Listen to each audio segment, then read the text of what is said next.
Guys welcome back to the channel. कैसे हैं आप सब लोग? आई होप आप सब बहुत अच्छे होंगे, बहुत मस्त होंगे।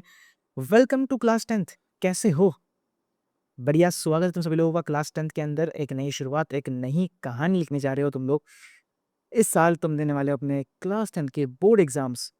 उसके लिए तुम्हारे माइंड में बहुत टेंशन होगा, इसलिए तुमने इस वीडियो पे क्लिक करा है, अगर किया है तो आज की वीडियो में हम लोग क्या डिस्कस करने वाले हैं? आज की वीडियो में बहुत सारे तुम्हारे जो मिथ्स हैं उसको बोस्ट कर, मतलब बेसिकली हम आज की वीडियो में कुछ रियलिटी जानेंगे, ठीक है? और मैं तुमको कुछ बेसिक बेस्ट बुक्स बताऊंगा, कुछ अच्छी बुक्स बताऊंगा तुमको, जो तुम रेफर कर सकते हो फॉर योर क्लास 10th के लिए, जिससे तुम्हारे 95 प्लस आ सकते हैं, अगर उनको तुम अच्छे से फॉलो करते हो तो। अब जब भी एक बच्चा एक क्लास 10th में आता है ना, तब वो एक नए उमंग के साथ आता है। तो भाई क्लास 10th है, बोर्ड एग्जाम्स हैं, बोर्ड्स देनेंगे, बड़ा मजा आएगा, है ना? और एक डर भी होता है कि बोर्ड्स हैं, अच्छा परफॉर्म करना पड़ेगी, जो कि डेफिनेटली सही बात है, अच्छा परफॉर्म करना पड़ेगा। लेकिन बच्चा इस चक्कर में जो है ना बहुत कंफ्यूज हो जाता है, और वो बहुत सारी जगहों पे हाथ पैर मारता है। और इससे ना बच्चे के मन में टेंडेंसी आती है कि भाई मेरे को सारी चीज़ें करनी है, सब कुछ करना है। मतलब मैं हर सब्जेक्ट के लिए 10-10 बुक लेकर जाऊंगा, 15-15 बुक्स लेकर जाऊंगा, 20-20 बुक्स लेकर जाऊंगा, सब कुछ करूंगा। स्टार्टिंग में थोड़ा सा उमंग होता है, थोड़ा सा जोश होता है। जब आप प्लान करते हो तो बहुत जोश होता है आपके अंदर, लेकिन जोश ना पूरा ठंडा पड़ जाएगा जब आप देखोगे 6 महीने के बाद कि साला कुछ पढ़ा ही नहीं है, इतनी बुक्स लेके आ गए। इसलिए कभी भी पढ़ाई को इतना डिफिकल्ट मत बनाओ, ठीक है? एक बहुत ज़्यादा उसमें आ जाओ मत, एक्साइटमेंट में आके अपनी पढ़ाई को वेस्ट मत करो, बर्बाद मत करो। इफेक्टिवली पढ़ाई करो, सिंपल तरीके से पढ़ाई करो। मैं तुमको थोड़े से कुछ टिप्स दे देता हूँ। मैं तुमको कुछ 5 स्टेप्स दूंगा। ये 5 स्टेप्स ही होते हैं जिसमें तुमको पढ़ाई करनी होती है। मतलब अगर आप एक चैप्टर उठा रहे हो, एक सब्जेक्ट उठा रहे हो, आप अगर इन 5 स्टेप्स से उन चैप्टर को और उस सब्जेक्ट को ले जा रहे हो ना, तो आपको 95 प्लस लाने से कोई नहीं रोक सकता। बस कंडीशन अप्लाइड ये है कि आपको करना पड़ेगा, ठीक है? एक एवरेज बच्चा क्या करता है, वो उसको ऐसा करना है कि भाई उसको तो सब कुछ करना है। स्टार्टिंग में उसके अंदर बहुत उमंग होता है, बहुत जोश होता है, सब कुछ करना है उसको, तो बहुत तगड़ा प्लान बना लेगा कुछ, है ना? और उसको फॉलो ही नहीं कर पाएगा। फिर कुछ दिन फॉलो करेगा, फिर नहीं कर पाएगा। सोचेगा कि भाई 5,000 क्वेश्चन लगाऊंगा, 10,000 क्वेश्चन लगाऊंगा, बहुत सारे क्वेश्चन लगाऊंगा, पूरी आरडी शर्मा लगा दूंगा, पूरी आयस अग्रवाल लगा दूंगा। भाई क्या जरूरत है? काय को वेस्ट कर रहे हो? कि काय को अपना टाइम वेस्ट कर रहे हो, या अपने ऊपर इतना प्रेशर डाल रहे हो कि पूरी आरडी शर्मा सॉल्व कर दूंगा, 2 बार कर दूंगा पूरी आरडी शर्मा सब? क्या करने का भाई? पढ़ाई को बेसिक रखो, पढ़ाई को बहुत सिंपल रखो, ठीक है? आपका अल्टीमेट गोल क्या है? आपको 10th में अच्छे मार्क्स लाने, 95 लाने। वो आप आरडी शर्मा के साथ भी ला सकते हो, और आरडी शर्मा के बिना भी ला सकते हो। तो अगर उसके बिना ला सकते हो तो उसके बिना लेके आ जाओ ना भाई। आरडी शर्मा के बिना लेके आ जाओगे तो थोड़ा टेंशन भी कम रहेगा माथे पे कि भाई पूरी आरडी शर्मा सॉल्व करने की, समझा गया? इसलिए बहुत बेसिक चीज़ें करने की होती है, समझा? एक टॉपर में और नॉर्मल बच्चे में यही फ़र्क होता है। टॉपर भी यही बेसिक चीज़ें फ़ॉलो करता है, बहुत बेसिक चीज़ें। और एक एवरेज बच्चा भी ना कहीं न कहीं ये बेसिक चीज़ें ही फ़ॉलो करना चाहता है। बस फ़र्क ये है कि एवरेज बच्चा बहुत एक्साइटमेंट में आता है, बहुत कुछ करने के पीछे हाथ-पैर मारता है। और एक टॉपर बच्चा उस प्लान को बनाता है, बेसिक प्लान बना देता है, और उसको बहुत रिगरसली, कंटिन्यूअसली, कंसिस्टेंसी के साथ, हार्ड वर्क के साथ उसको फ़ॉलो करता है। यही फ़र्क है, और कुछ नहीं। इसलिए क्या करना है, जब भी तुम कोई चैप्टर उठाओगे, जब भी कोई तुम सब्जेक्ट उठाओगे, फिर कोई चैप्टर उठाओगे, अब तुम पढ़ रहे हो, तुम समझ रहे हो, तुम पहली बार कर रहे हो, तो तुमको उस चैप्टर को समझना पड़ेगा। उस पहले तो उस चैप्टर को समझना पड़ेगा, और समझने के लिए तुम वन शॉट का यूज़ नहीं कर सकते, या रिवीजन लेक्चर का यूज़ नहीं कर सकते। One shots are the revision lectures. तुमको अपने यहाँ तो क्लास में तुम अपने स्कूल के टीचर से करो तो बेटर है, वरना तुम अपने ट्यूशन के टीचर से कर रहे हो तो बेटर है। वरना अगर तुम ट्यूशन नहीं जा रहे हो, तुमने ऑनलाइन कोचिंग लगाई, तो और भी ज़्यादा बेटर है। तुम वहाँ से, जहाँ से तुमने कोर्स परचेज़ किया है या तुमने वहाँ से क्लासेस परचेज़ करी है, वहाँ से तुम अच्छे से उस सब्जेक्ट में तो पकड़ बनाओ। मतलब उस चैप्टर को अच्छे से लर्न करो। तो पहला स्टेप होता है लर्न, लर्न, लर्न करना, ठीक है? पहला स्टेप होता है लर्न करना। बिना पढ़े तुम किसी चीज़ को समझ नहीं सकते, तो तुमको पहले तो उस चैप्टर को समझना पड़ेगा, उस चैप्टर को लर्न करना पड़ेगा। तो लर्न करो, कैसे कर सकते हो? एनसीईआरटी से है तुम्हारे लेक्चर्स से, जहाँ से तुमने लेक्चर्स लिया हो, यहाँ से तुम समझना चाहते हो, वहाँ से। उसके बाद जब तुम चैप्टर समझ रहे हो, तुमको साथ-साथ नोट्स बनाने के हैं, ठीक है? अगर तुम्हारा टीचर तुम्हारे साथ नोट्स बना रहे हैं, वेल एंड डन है, वेरी गुड है, ठीक है? नहीं बना रहे, कोई दिक्कत नहीं, खुद से बना लो। एनसीईआरटी के बाद एनसीईआरटी पढ़ के खुद से नोट्स भी तुम बना सकते। नोट्स बन गए, चैप्टर हो गया, लेक्चर हो गया, सब कुछ हो गया। अब बैठना है घर पे आके खुद अकेले एंड करने self study. Self study is the must. अगर ये नहीं करोगे ना, तो तुम कुछ नहीं पढ़ पाओगे, तुम बस लेक्चर लगाते रह जाओगे, नोट्स बनाते रह जाओगे, कुछ नहीं होने वाला। खुद से बैठ के पढ़ना पड़ेगा। खुद से बैठ के नहीं पढ़ोगे, जब तक खुद से बैठ के क्वेश्चंस नहीं लगाओगे, नहीं होने वाला। लेक्चर में तुम 1000 क्वेश्चन लगा लो, वो टीचर की प्रैक्टिस हो रही है, तुम्हारी नहीं। जब वही 1000 क्वेश्चंस तुम घर में खुद से बैठ के अकेले में सॉल्व करोगे ना, तो अलग लेवल का कॉन्फिडेंस आएगा। समझा गया? सेल्फ स्टडी करनी बहुत ज़रूरी होती है। उसके बाद तुमको करनी है प्रैक्टिस। अब तुमने लर्निंग का फेज़ कर लिया, तुमने चैप्टर को समझ लिया, कंसेप्चुअली तुम चैप्टर में अपनी पकड़ बना लिए हो। अब तुमको करनी है प्रैक्टिस। कहाँ से प्रैक्टिस करनी है? मैथ्स है या साइंस है ना तुम्हारा, तो एनसीईआरटी हो या फिर एग्जाम्पलर, उसके क्वेश्चन ही करने हैं। दैट्स इट, इतना ही करना है, अभी के लिए इतना ही करना है, ठीक है? और जब भी तुम ये क्वेश्चन सॉल्व कर रहे होगे, तब तुमको इस क्वेश्चन में कुछ अगर इंपॉर्टेंट क्वेश्चन लगता है या तुम्हारे टीचर तुमको इंपॉर्टेंट क्वेश्चन मार्क करवा रहे हैं, तुमको उसको इंपॉर्टेंट मार्क करके रखना है। क्यों करना है बताता हूँ। इसी के साथ साथ तुमको ऐसे करना है, एक चैप्टर कवर, देन तुमको इन्हीं 4 स्टेप्स को फॉलो करके दूसरा चैप्टर कवर करना है, तीसरा चैप्टर कवर करना है, पूरा सिलेबस कवर करना है। इसके बाद तुमको करना है रिवीजन। जब तुम्हारा पूरा सिलेबस कंप्लीट हो जाएगा, तुमको करना है रिवीजन। रिवीजन के अंदर तुमने जो नोट्स बनाए थे उससे रिवाइज कर लो। तुम कुछ भूल गए हो तो तुम वन शॉट रिवीजन का यहाँ पे मदद ले सकते हो, वन शॉट से कर लो, सिंपल सी बात है। लेकिन सेल्फ स्टडी करनी ज़रूरी है, वन शॉट्स का सेल्फ स्टडी करनी ज़रूरी है। उसके बाद तुमने यहाँ पे जो 4 स्टेप में जो इंपॉर्टेंट क्वेश्चन मार्क किए थे ना, अब तुमको उन्हीं फिल्टर्ड आउट इंपॉर्टेंट क्वेश्चंस को मार्क करने हैं। उनको ही बस एक बार रिवाइज करना है, उनको ही बस सॉल्व करने की कोशिश करनी है। अगर आप बोलोगे भाई रिवीजन के टाइम पे भी मैंने पूरी की पूरी एनसीईआरटी के सारे क्वेश्चन सॉल्व करूंगा, पूरी एग्जाम्पल के सारे क्वेश्चन सॉल्व करूंगा, तो फर्क क्या होगा? रिवीजन का मतलब होता है कि तुम कम से कम टाइम में पूरा चैप्टर रिवाइज कर रहे हो, इसका मतलब होता है रिवीजन। तब तुम रिवीजन कर रहे हो। इसलिए अपनी लर्निंग फेज को इतना ईजी बना दो ना, या इतना फिल्टर आउट बना दो जिससे तुम रिवीजन बहुत जल्दी कर सको। इसलिए तुमको जब भी तुम लर्न कर रहे हो, नोट्स बनाया करो, या इंपॉर्टेंट क्वेश्चन मार्क करके रख दिया करो, ताकि तुम रिवीजन के टाइम पे बस उन्हीं क्वेश्चन को देख के चले जाओ। बाकी सारे क्वेश्चन तो बेसिक है इस वजह से। देन उस यहाँ पे तुमको रिवीजन के टाइम पे तुमको फिर प्रीवियस क्वेश्चन उठाने हैं। पूरा सिलेबस वापस रिवाइज करना है, रिवीजन हो गया, लास्ट में तुमको उठाना है सैम्पल पेपर सॉल्व करने के लिए, देखने के लिए कि भाई सब हो रहा है कि नहीं हो रहा मेरे से, ठीक है? यही कुछ 5 बेसिक स्टेप्स होते हैं, यही बच्चे फॉलो नहीं कर पाते। इसको फॉलो कर लो बस 1 महीना, मैं मान जाऊंगा। अगर तुमने इसको 1 महीना फॉलो कर लिया ना भाई, बस फिर आगे करते रहना, फॉलो हो जाएगा, ठीक है? अब फिलहाल तो अपनी बहुत ज़्यादा ज्ञान की बात हो गई। इसके बारे में तुमको थोड़ा-सा ना मैं एक वीडियो बना करके डिटेल में बता दूँगा तुमको कि तुमको कितने टाइम में लर्न करना चाहिए, कितने टाइम पे तुमको रिवाइज़ करना चाहिए। एसएसटी के लिए तो खास करके मैं बता दूँगा तुमको, बिकॉज़ एसएसटी तो हम खुद ही पढ़ाते हैं।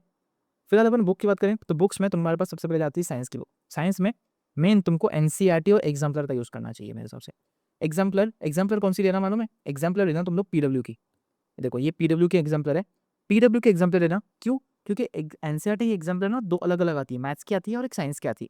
मैथ्स और साइंस की लेने की प्रॉब्लम ये है कि भाई साहब तुमको थोड़ा जेब पे थोड़ा-सा वज़न पड़ सकता है, ठीक है? दोनों अलग-अलग लेने जाओगे तो।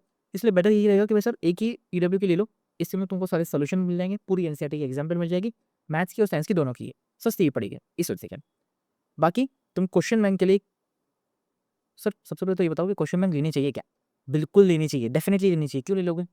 लेनी चाहिए। जब तक तुम क्वेश्चन बैंक लोगे ही नहीं ना, तुमको समझ में नहीं आएगा कि भाई साहब सीबीएसई क्वेश्चन पूछता कैसे है एग्ज़ाम में? पूछता कैसे है? प्रीवियस ईयर क्वेश्चन देखोगे ना तब तक मालूम कैसे पड़ेगा कि क्वेश्चन पूछता कैसे है सीबीएसई? वो सिर्फ़ तुम एनसीईआरटी क्वेश्चन देख के पता नहीं कर सकते कि बोर्ड्स में कैसे क्वेश्चन आते हैं। इसलिए तुमको क्वेश्चन बैंक की ज़रूरत है, ठीक है? बस ये मत कर देना कि भाई 10 क्वेश्चन बैंक लेके बैठ गया। नहीं, एक ही लेने की। वो सभी क्वेश्चन बैंक में एक ही चीज़ होगी, प्रीवियस ईयर क्वेश्चन्स। मुझे बताओ पीडब्ल्यू ने अपनी बुक के अंदर, अपने क्वेश्चन बैंक के अंदर 2023 में एक क्वेश्चन आया था, सीबीएसई ने डाला था, वो अपने क्वेश्चन बैंक में उसने डाला होगा, सीबीएसई में पीडब्ल्यू ने डाला होगा अपने क्वेश्चन बैंक के अंदर, जो 2023 में सीबीएसई ने पूछा था। किसी और पब्लिकेशन ने, जैसे एडुकार्ट है, तो एडुकार्ट ने अपने क्वेश्चन बैंक के अंदर भी वही सेम क्वेश्चन डाला होगा जो सीबीएसई ने 2023 में पूछा था। फ़र्क क्या है? कुछ फ़र्क नहीं है। तो क्वेश्चन बैंक आप किसी का भी ले लो, जिसकी आपको डिज़ाइन अच्छी लग रही है, अट्रैक्टिव लग रहा है थोड़ा-सा, बहुत सारे क्वेश्चंस कवर्ड है, मतलब बेसिक अच्छे क्वेश्चंस कवर्ड है ना? और टॉपिक वाइज़ कवर्ड है या चैप्टर वाइज़ कवर्ड है, एंड साथ ही साथ थोड़े-से कम प्राइस में मिल रही है, आप वही क्वेश्चन बैंक को प्रेफ़र करो। और इसको लिए मैं तुमको पीडब्ल्यू की क्वेश्चन बैंक जो यहाँ पे तुमको रेफ़र करता हूँ, 350 तुमको अमेज़न में मिलेगा। फ्लिपकार्ट पे और सस्ता मिल जाएगा, फ्लिपकार्ट से ही बुक्स खरीदना, सस्ती मिलती है इस पे, इस वजह से। सैंपल पेपर आप एडुकार्ट का लगा सकते हो, एडुकार्ट का सैंपल पेपर बहुत अच्छा है, लगा सकते हो बिल्कुल। कुछ 15 सैंपल पेपर्स हैं शायद, ठीक है? तो आप एडुकार्ट के लगा सकते हो। ₹380 की मिलती है अमेज़न पे, फ्लिपकार्ट पे लेना सस्ती मिलेगी। नेक्स्ट बात करते हैं मैथ्स की, तो मैथ्स के लिए आप लोग एनसीईआरटी इज़ द मस्ट। पहली पढ़ाई में maths is a practical subject. जब भी तुम्हारा टीचर तुमको पढ़ा रहा होगा ना, तो तुम्हारा टीचर तुमको क्लास में पूरी की पूरी एनसीईआरटी के सारे एक्सरसाइज को सॉल्व करवाएगी। जिस दिन उसने तुमको एनसीईआरटी की एक्सरसाइज सॉल्व करवाई, तुमको उसी दिन घर पे आना है और खुद से एनसीईआरटी की एक्सरसाइज को सॉल्व करना है। ठीक है, ऐसे तुम्हारी एनसीईआरटी की एक्सरसाइज को एटलीस्ट तुमको 2 बार सॉल्व करके देखना है। एग्जाम्पलर उसको एटलीस्ट 2 बार सॉल्व करना है। उसके बाद तुमको क्वेश्चन बैंक पे जाने के, क्वेश्चन बैंक कौन सी लेने की sir? Question bank I would recommend MTG की लेना। क्यों? मैं बताता हूँ क्यों। एमटीजी के क्वेश्चन बैंक के अंदर ना लास्ट 10 साल के solved question papers topic wise और चैप्टर वाइज डाले हुए हैं। तो बहुत अच्छी बुक है ये, यही बुक लेना। क्यों? क्योंकि इस बुक में काफ़ी अच्छी तरीके से डिज़ाइन भी काफ़ी अच्छी है, काफ़ी अच्छे क्वेश्चन इम्प्लीमेंट किए गए हैं और मेरे को लगता है कि भाई ओवरऑल अच्छी बुक है। सिमिलर कंसेप्ट पे, सिमिलर सिनेरियो पर तुम्हारी ओसवाल भी मिलती है, जो कि जिसके अंदर भी 10 साल के सॉल्व क्वेश्चन पेपर्स हैं चैप्टर वाइज टॉपिक वाइज, लेकिन वो थोड़ी महंगी है और ये थोड़ी तुमको सस्ती मिल जाएगी। 150 रुपीज़ की फ्लिपकार्ट में मिल रही है, अच्छी है तो ले लेना। उसके बाद सैम्पल पेपर, अरे सैम्पल में तो कुछ है ही नहीं, है सैम्पल पेपर में आप लोग ना पीडब्ल्यू का सैम्पल पेपर ले सकते हो, कोई दिक्कत की बात नहीं है। ठीक है, आगे बढ़ते हैं अपन, आगे बढ़ेंगे तो इंग्लिश की बात करते हैं। इंग्लिश में भाई क्या करना है यार, एनसीईआरटी लो में बुक में कि तुमको नोट्स तुम कभी बनाते हो? नहीं बनाते तो मत बनाना। क्वेश्चन बैंक की बात करूँ तुमसे तो भाई क्वेश्चन बैंक ना पीडब्ल्यू की ले लेना। क्यों? क्योंकि पीडब्ल्यू की क्वेश्चन में काफ़ी अच्छी है, मुझे लगता है काफ़ी अच्छे क्वेश्चन उसमें डाले हुए हैं। जो सेक्शंस आपको काफ़ी अच्छे तरीके से सेग्रीगेट किया हुआ है, रीडिंग पैसेज वाला, लेटर्स एंड ग्रामर के लिए और लिटरेचर के लिए तो तुमको अलग से सेक्शन दिया गया है। चैप्टर वाइज और टॉपिक वाइज आपको यहाँ पे क्वेश्चंस मिलते हैं, तो अच्छी क्वेश्चन बैंक है, कंसेप्ट भी है इसके अंदर, इस वजह से। ठीक है, तो कंसेप्ट भी मिल जाएगा आपको, क्वेश्चन भी मिल जाएंगे। इंग्लिश में काफ़ी बच्चों को ग्रामर में काफ़ी दिक्कत आती है, तो अगर आपको ऐसा है कि आपको ग्रामर में दिक्कत आ रही है तो आप उसके लिए अरिहंत की एक ग्रामर की बुक आती है क्लास 10 के लिए, आप उसको रेफर कर सकते हो। उसके अंदर स्पेसिफिकली ग्रामर के जो कंसेप्ट हैं वो दिए हुए हैं और उसके काफ़ी सारे क्वेश्चन दिए हुए हैं प्रैक्टिस करने के लिए, तो आप वहाँ से प्रैक्टिस कर सकते हो। तो वो बुक भी आप ले सकते हो अगर आपको ग्रामर में बहुत ज़्यादा डिफिकल्टी आती है तो, वरना इंग्लिश पेपर कवर करने वाले इसी चैनल के अंदर, टेंशन मत लेना। सैम्पल पेपर की बात करूँ, सैम्पल पेपर आपको भाई साहब अरिहंत का लेने का। किसका लेने का है? अरिहंत का, इसी का लेने का भाई, बहुत अच्छा है ना। आपको 15 सैम्पल पेपर मिलेंगे। ठीक है, अब इसकी खासियत बताओ तुमको। 15 सैम्पल पेपर हैं तुमको, 3 सैम्पल पेपर कुछ ईज़ी वाले हैं, कुछ डिफ़िकल्ट है और कुछ बहुत ही ज़्यादा डिफ़िकल्ट है। तो आप अपने प्रिपरेशन के हिसाब से कर सकते हैं। अगर आपकी प्रिपरेशन बहुत अच्छी हो गई है, आपको लगता है कि यार मेरे को ना कुछ तगड़ा सैम्पल पेपर देने का है, तो आप डिफ़िकल्ट वाला सैम्पल पेपर दे सकते हो और इस तरह से आप अपने आप को टेस्ट कर सकते हो। साथ ही में आपको कुछ 50 मोस्ट इम्पोर्टेंट क्वेश्चंस भी इसमें मिलते हैं, मोस्ट प्रोबेबल क्वेश्चंस। साथ में एक बहुत अच्छी चीज़ मुझे इसकी लगी, लास्ट में आपको एक क्वेश्चन पेपर मिलेगा इसके अंदर, जो कि डिस्क्लोज़ नहीं होगा, अनडिस्क्लोज़्ड क्वेश्चन पेपर होगा, है ना? वो आपको एग्ज़ाम से, आपके बोर्ड एग्ज़ाम से 1 दिन पहले देने का है। ठीक है, और एकदम नया-नया ताज़ा-ताज़ा क्वेश्चन पेपर होगा, जिसमें सारे नए न्यू क्वेश्चंस होंगे, अच्छा पेपर होगा। इसलिए आप इसको रेफ़र कर सकते हैं। अच्छा, सब हो गया। अब सर आप अपने सब्जेक्ट की तो बात करो, साइंस, सोशल साइंस, एसएसटी के अंदर आपको एनसीईआरटी का तो यूज़ करना ही करना है। अब ना मैंने तुमको एक बेसिक, जो हमने ये चीज़ कवर करी ना यहाँ पे, तब मैंने तुमको एक चीज़ कही थी नोट्स के बारे में, कि बेटा नोट्स ना, अगर आपका फैकल्टी, अगर आपका टीचर आपके साथ नोट्स बना रहा है, आपको नोट्स बना के दे रहा है, बेस्ट है, उसका ही यूज़ करना। अगर आपको बना के दे रहा है तो। अगर ऐसा बना के दे रहा है इन द सेंस कि आपको बना करके आपके हाथों में परोस रहा है, ऐसा नहीं, आपसे लिखवा रहा है नोटबुक में, तो उन्हीं नोट्स का यूज़ करना। और नहीं है तो आप खुद के नोट्स बना सकते हो। एसएसटी में क्या सीन है मालूम है? एसएसटी के अंदर आपको नोट्स मैं बना के दूँगा, ठीक है? आप मेरे पे बिल्कुल ट्रस्ट कर सकते हो। हम बिल्कुल बहुत अच्छी तरीके से एसएसटी को कवर करेंगे, है ना? हम इस साल के लिए एसएसटी में एक नई सीरीज़ लेकर आ रहे हैं। अगर आपको देखना है कि मैं कैसे पढ़ाता हूँ एसएसटी, तो आप डेफ़िनिटली, आपको डिस्क्रिप्शन में लिंक मिल जाएगी। हमने मैराथन कवर करी थी आपके सीनियर्स के लिए अभी, तो वो मैराथन आप देख सकते हो।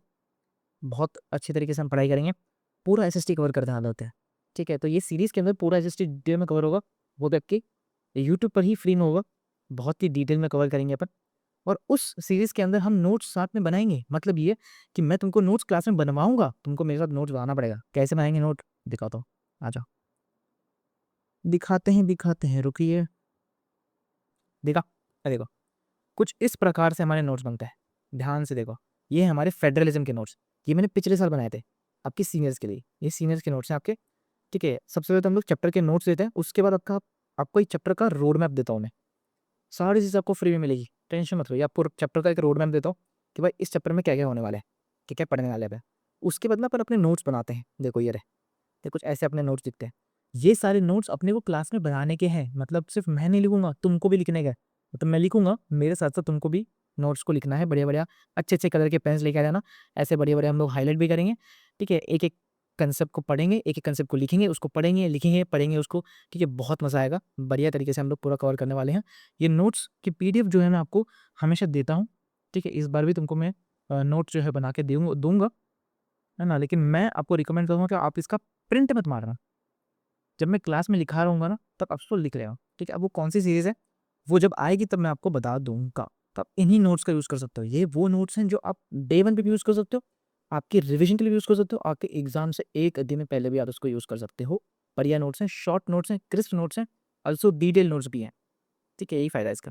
क्वेश्चन बैंक की बात करूँ तो भाई देखो ये रहा क्वेश्चन बैंक। हम आपको क्वेश्चन बैंक भी देते हैं भैया, क्वेश्चन बैंक देते हैं। हमारी क्वेश्चन बैंक के अंदर आपको सारे प्रीवियस ईयर क्वेश्चन मिल जाएँगे, सारे previous year question, sample previous questions और दिशा क्वेश्चन्स मिल जाएँगे। ठीक है? तो ये सारे आपको क्वेश्चन मिल जाएँगे, सेग्रीगेटेड है, वेरी शॉर्ट आंसर क्वेश्चन में, शॉर्ट आंसर क्वेश्चन में एंड लॉन्ग आंसर क्वेश्चन के अंदर। तो आपको एसएसटी में कोई टेंशन लेने की ज़रूरत है नहीं और इसी वजह से मैं कह रहा हूँ कि एसएसटी में आपको कोई टेंशन लेने की ज़रूरत इसलिए नहीं है, ये नोट्स का ज़िम्मेदारी और क्वेश्चन बैंक की ज़िम्मेदारी ये भी मेरी। अरे आपकी एनसीईआरटी की भी ज़िम्मेदारी मेरी है। अब वो कैसे ना, वो मैं आपको फर्दर वीडियोज़ में आगे बता या करूँगा। सैंपल पेपर के लिए आप लोग पोस्ट वाल के सैंपल पेपर ले सकते हैं, ठीक है? बाकी नेक्स्ट वीडियो आएगी जल्दी, ठीक है? उसमें हम लोग डिस्कस करेंगे। बाकी मिलते हैं अपन नेक्स्ट वीडियो के अंदर, तब तक के लिए टेक केयर, स्टे ट्यून्ड।